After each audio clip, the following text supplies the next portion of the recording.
Sure. Here's the expanded version of Part 1, around 450 words, written in simple and engaging English, without any harsh or inappropriate language. It sets the scene for the story while keeping readers interested. The sun was shining bright over the green hills as people started arriving at the beautiful countryside wedding venue. White chairs were lined up neatly on the soft grass, and colorful flowers decorated every corner.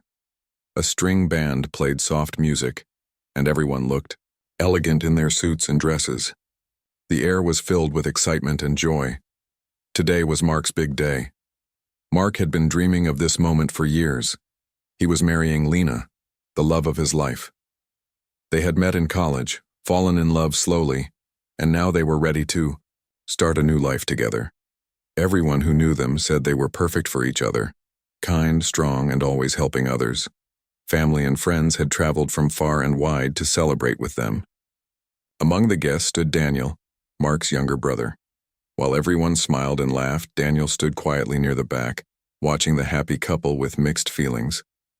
He wore a suit like the rest, but inside, he felt out of place. Growing up, Daniel had always lived in Mark's shadow. Mark was the smart one, the popular one, the one who made things look easy. Daniel tried hard too, but nothing ever seemed to work out for him the way it did for his brother. He didn't hold it against Mark all the time. But sometimes, especially on days like this, it hurt more than he wanted to admit. As the ceremony began, everyone took their seats. Mark stood at the altar, nervous but smiling. When Lena walked down the aisle, holding her father's arm, there wasn't a dry eye in the crowd. She looked stunning, and Mark couldn't stop smiling. After the vows and the ring exchange, everyone cheered. The newlyweds kissed, and the photographer rushed to capture the moment. Laughter, hugs, and congratulations followed as the crowd moved toward the reception area. Tables were beautifully set, with candles glowing in crystal holders and plates of delicious food waiting to be served. Music played in the background, and the mood was light and joyful. But behind the smiles and celebration, tension lingered. No one knew what Daniel was thinking or planning. Not even he fully understood it yet. All he knew was that something inside him had been building for a long time, and today might be the day it finally came out.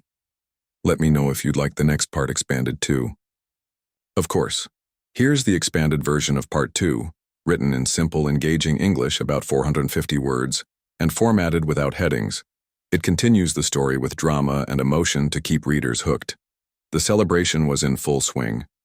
Guests were laughing, clinking glasses, and enjoying the delicious food spread across long tables. The music had picked up, and some people were already dancing under the string lights. Mark and Lena shared their first dance as husband and wife, smiling like nothing could ever bring them down. Then came one of the most anticipated moments of the night, the best man speech. Everyone turned their attention to the head table, expecting Mark's closest friend to stand up and deliver a heartfelt toast. Instead, it was Daniel who got to his feet and walked toward the microphone. At first, people thought it was a joke or a mix-up, but Daniel looked serious as he tapped the mic and cleared his throat. He scanned the crowd before speaking, his eyes briefly meeting Mark's. There was something strange in his expression, something off. "Good evening, everyone," Daniel began, holding his glass of water. "I hope you're all enjoying yourselves so far." A few guests chuckled politely, unsure what to expect. "I wasn't supposed to be giving this speech," he continued, "but I figured, why not? After all, I've spent most of my life in my brother's shadow. Maybe it's time I said something about it." The air changed instantly. A few people exchanged confused glances. Lena stiffened in her seat. Mark forced a smile, but his eyes showed confusion and concern. Daniel went on, mixing humor with sharp comments that didn't feel quite right. He made jokes about Mark's old crushes in high school and how he always followed him around, like a lost puppy. Then slowly, the tone shifted. "But seriously," Daniel said, voice rising slightly. "Growing up with Mark wasn't easy. Everyone loved him. Teachers, coaches, even our parents. If I did well, it was just nice. If Mark did okay, it was amazing. It felt like no matter how hard I tried, I'd never be enough. Gasps and uneasy laughter rippled through the crowd. Some guests looked at each other nervously. Others stared at Daniel in shock. Mark sat frozen, trying to understand what was happening. His face grew red, not from anger but from embarrassment and pain. Lena reached for his hand under the table, silently offering support. Daniel raised, his glass saying, "To my brother, the perfect one." He took a long sip while the room stayed quiet, stunned into silence, and just like that, the joy of the wedding began to crack. Of course. Here's the expanded version of Part 3, written in simple and engaging English guys around 450 words, without any harsh or inappropriate language. It continues the story with emotional weight and keeps readers hooked. The silence in the room lasted a few seconds too long. Then came whispers, quiet at first like wind through trees, growing into waves of confused conversation. Some guests looked at each other in disbelief, unsure if they had just witnessed something real or something made up for effect. But those closest to the brothers knew better. This wasn't a joke, it was something deeper, something painful. Mark sat still, his face pale now, the earlier forced smile gone. He looked at Daniel, searching for some sign that he regretted what he had said. But Daniel only set down his glass and walked back to his seat as if nothing had happened. Lena reached out and gently touched Mark's arm, her eyes full of worry. Soon family members began approaching Daniel. His mother, eyes red and voice shaky, asked him why he would do such a thing on Mark's wedding day. His uncle tried to laugh it off, saying maybe Daniel had one drink too many. But Daniel didn't apologize. Instead, he shrugged and muttered, "I was just telling the truth." Word spread quickly. Waiters whispered while clearing plates. Aunts and cousins leaned in close, sharing what they had heard. The once happy atmosphere of the wedding started to shift, like a summer sky darkening before a storm. Later, when the music played again and people slowly returned to dancing, Mark finally pulled Daniel aside near the edge of the garden where the lights were dimmer and the noise softer. "Why?" Mark asked quietly, his voice not angry but hurt. "Why today? Why ruin this?" Daniel looked away for a moment, then turned back. His eyes burned with emotion. "Because I've always been your shadow, Mark. You never even noticed. You got everything. The good grades, the love, the respect. What did I get? Second place, always." Mark opened his mouth to speak, but Daniel cut him off. "You think I don't care? That I'm just trying to make things hard? No, I'm tired. Tired of being forgotten, of being the brother who never got it right." His voice cracked, and for a moment both brothers stood in silence, staring at each other under the soft glow of the garden lights. Then Daniel turned and walked away, disappearing into the night. And, behind them, unaware of how deep the wound had gone, the party continued, changed forever. Of course, here's the expanded version of Part 4, written in simple, engaging English, around 450 words, and without any harsh or inappropriate content. It dives deeper into Daniel's internal struggles and the emotional fallout after the wedding. In the days that followed the wedding, life tried to return to normal for most people. Mark and Lena went on their honeymoon, trying to leave the pain behind. But for Daniel, there was no escape. He didn't go home. He didn't answer calls or reply to messages. His phone stayed silent, and his apartment grew cold and empty.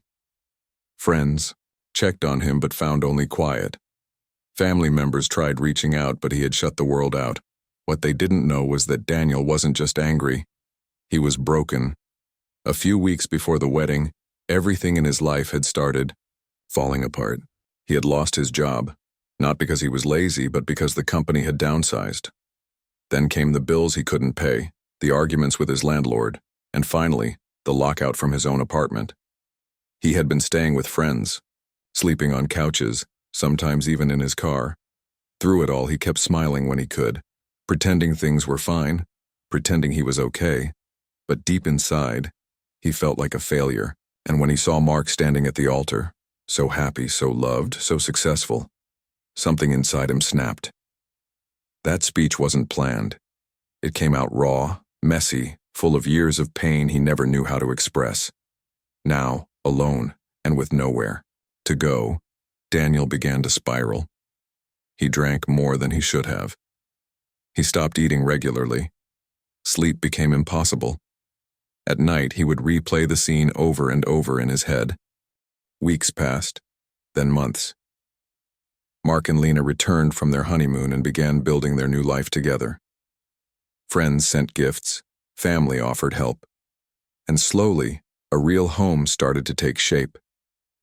But behind the joy of starting fresh was a quiet sadness. Daniel was still gone.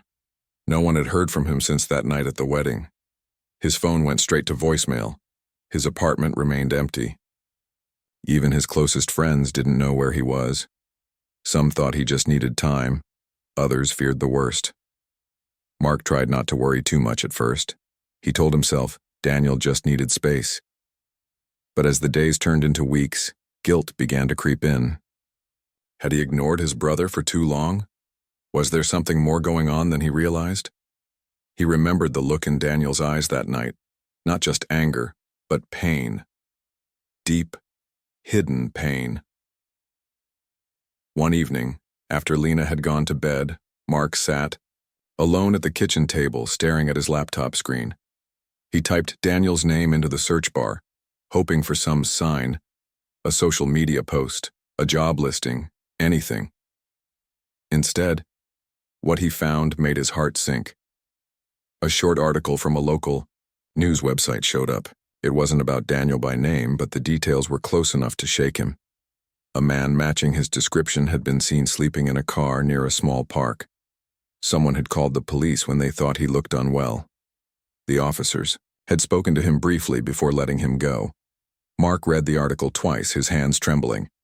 He printed it out and kept it folded in his wallet, looking for any chance to find his brother. Meanwhile, the video of the wedding speech had resurfaced, online.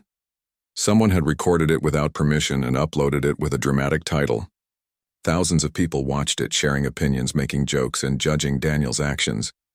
Some viewers blamed him for ruining his brother's big day. Others saw something deeper, a cry for help buried under bitterness and pain. Lena noticed how hard Mark took all of this. One night she gently asked, "Do you think he'll ever come back?" Mark didn't answer right away. He looked out the window, watching the rain fall quietly on the street. "I hope so," he said softly. "I really do." And somewhere far away, unaware of all that was happening, Daniel was still out there, struggling, changing, and slowly learning to fight for himself again. Of course. Here is the expanded version of Part 6, written in simple and engaging English, around 450 words, without any harsh or inappropriate language. It continues the story with emotional depth and keeps the reader hooked. It started with a simple video, no fancy effects, no background music, just Daniel sitting in a plain room looking straight into the camera. His face was thinner than before and there were dark circles under his eyes, but he looked more awake somehow, like he was finally seeing the world clearly for the first time in years. He took a deep breath and began to speak. "I know most of you probably never wanted to hear from me again," he said, his voice quiet but steady. "Especially my brother and Lena. I ruined their wedding day. I embarrassed them in front of everyone." He paused, swallowing hard. "But I need you to know, I didn't mean to hurt anyone. I was hurting myself. I was angry, lost, and full of shame. I thought if I could bring Mark down even a little, it would make me feel better. But it didn't. All it did was make things worse." The video continued, and as Daniel spoke, something changed. People who had watched him humiliate his brother at the wedding now saw a different side of him. Not the bitter man they remembered, but someone broken, trying to fix himself. "I checked myself into rehab," he said. "I've been sober for 2 months now. I'm attending therapy, working on my anger, learning how to talk about my pain instead of hiding it or throwing it at others." Tears filled his eyes, but he didn't stop. "I don't expect anyone to forgive me right away," he said. "Maybe some of you never will. That's okay. I just needed to say this. I needed to take responsibility, and I wanted to thank the person who gave me the push I needed, that old man on the park bench. He smiled slightly, wiping his eyes. To my brother Mark, I'm so sorry. I hope one day we can talk again. Not to argue, not to blame each other, but to finally understand each other. The video ended with silence, then a soft click, the recording stopping. Within hours, the video spread. People shared it with notes like, "This is real strength," and "We all mess up. This is how you grow." Mark watched it late at night, alone. He rewatched it 3 times. When he stood up from his chair, his face was wet with tears, but he wasn't sad. He was hopeful, and for the first time in a long time, he felt ready to reach out. Of course. Here's the expanded version of Part 7, written in simple, engaging English, around 450 words, and without any harsh or inappropriate language. It continues the story with emotional realism and keeps readers invested. The video changed everything. Within days, messages started coming in, not just from strangers, but from people who knew Daniel. Old friends sent kind words, distant cousins shared memories. Even some of Mark's friends reached out to say they understood now, but the most important message came from Mark himself. He didn't send it right away. He thought about it for days, trying to find the right words. Finally, he sat down at his desk, opened his laptop, and typed a short but honest message. "Hey Daniel, I saw your video. Thank you for being brave enough to speak up. I'm proud of you. If you're ready, I'd like to talk. No pressure, just let me know." It was simple, but it meant the world. A few days later, Daniel replied. His message was shaky and full of typos, but it said yes. That's how they found themselves sitting across from each other in a small cafe on a quiet Saturday morning. They hadn't seen each other since the wedding. Almost 6 months had passed. At first, the silence between them felt heavy. Daniel looked nervous, twisting his cup in his hands. Mark smiled gently, trying to show he wasn't angry anymore. Finally, Mark spoke. "I've been thinking a lot," he said. "About us, about what happened." Daniel nodded slowly, avoiding eye contact. "I used to think if we just worked hard, we'd all be okay," Mark continued. "But I see now that sometimes people need more than that. I should have noticed you were hurting." Daniel looked up, surprised. "I blamed you for so long," he admitted, "for always doing better, for getting the attention I never did. But now I realize I was carrying pain no one should have to carry alone." They talked for hours. Not perfectly, not without pauses or tears, but they talked. They shared old stories, old wounds, and slowly began to understand each other again. Later, as they walked out into the sunlight together, Mark placed a hand on Daniel's shoulder. "We've got a long way to go," he said. Daniel smiled faintly. "Yeah, but I'm ready." And for the first time in years, they both believed it. Of course, here is the expanded version of Part 8, written in simple, engaging English, around 450 words, and without any harsh or inappropriate language. This final part wraps up the story with hope, healing, and real growth. A year had passed since the video changed everything. Daniel looked different now. His face had filled out again. His eyes were brighter, and he walked with a quiet confidence that hadn't been there before. He still had hard days. Healing didn't happen overnight, but he was no longer running from his past.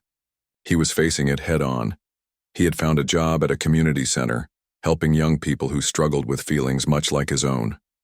He shared his story not to seek pity, but to show others they weren't alone. That if he could change, so could they? Mark and Lena had settled into married life, their love stronger than ever. They had a small home filled with laughter, memories, and now, a baby on the way. Mark had grown too, not just as a husband or friend, but as a brother. He learned that being there for someone didn't always mean fixing things. Sometimes, it just meant listening. The family had started spending more time together again. Dinners, birthdays, even quiet walks. Moments that once felt normal, now felt precious. Everyone had learned something from what happened. They talked more openly, loved more deeply, and tried harder to understand each other. Then came the 1-year anniversary of Mark and Lena's wedding, a day they wanted to celebrate quietly, but joyfully, with the people who mattered most. Guests arrived and music played softly in the background. Everyone noticed how peaceful the mood was compared to that wild day a year ago. And then Daniel stood up. He cleared his throat and smiled, holding a glass in one hand. "This isn't going to be like last time," he said, and the crowd laughed nervously. "But I do want to say something." He looked at Mark, then at Lena, and finally at the whole room. "I used to think my pain made me weak," he said. "I thought hiding it or lashing out was the only way to feel heard. But I've learned that real strength comes from owning your mistakes, asking for help, and trying to be better." He paused, his voice softening. "To my